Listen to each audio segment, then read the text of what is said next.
శివరాత్రి రోజు శివుడి పైన మూత్ర విసర్జన చేసినందుకు వాడిని కొట్టి చంపడం జరిగింది. చంపినాక ఒకటో రోజు రెండో రోజుకో ఏం జరిగిందంటే అక్కడ ఉన్న ఈ ముస్లిం పెద్దనే అంటే కలెక్టర్ ర్యాంక్ వారు వచ్చి మీరు మా వ్యక్తిని కొట్టి చంపుతారా, మేము ఇక్కడే దర్గా కడతాం, మీ హిందువులందరూ మా దర్గాను మొక్కడం మీ శివుని మొక్కాలని చెప్పేసి అక్కడ దర్గా నిర్మించడం జరిగింది. దీనికి కూడా అన్ని ఎవిడెన్సెస్ తో నేను దీనిపైన పోరాటం చేస్తా. అదే కాకుండా హిందువులందరూ ఇన్ని కామెంట్స్ చేస్తున్నా కూడా ఒక్క హిందువు అన్న చెలించడం ఎందుకబ్బా? ఇప్పుడు నేను మాట్లాడే హిందువుల గురించే కదా. ఈ రోజు మన ఇదే విషయం వేరే వాళ్ళ ముస్లింల మీద కామెంట్ పెడితే ఊరుకుంటారా? ముస్లిమ్స్ ఊరుకోరు.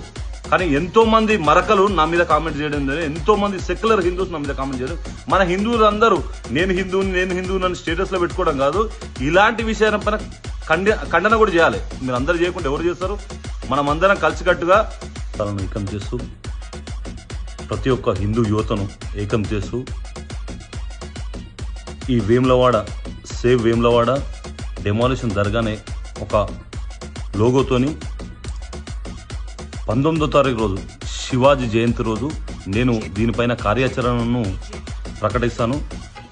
ఖచ్చితంగా చట్టపరంగా అయోధ్యలో రామ మందిరం ఎలా కట్టామో అలాగే మనం వేములవాడలో ఆ దర్గాని తీసేసే ప్రయత్నం చేద్దాం.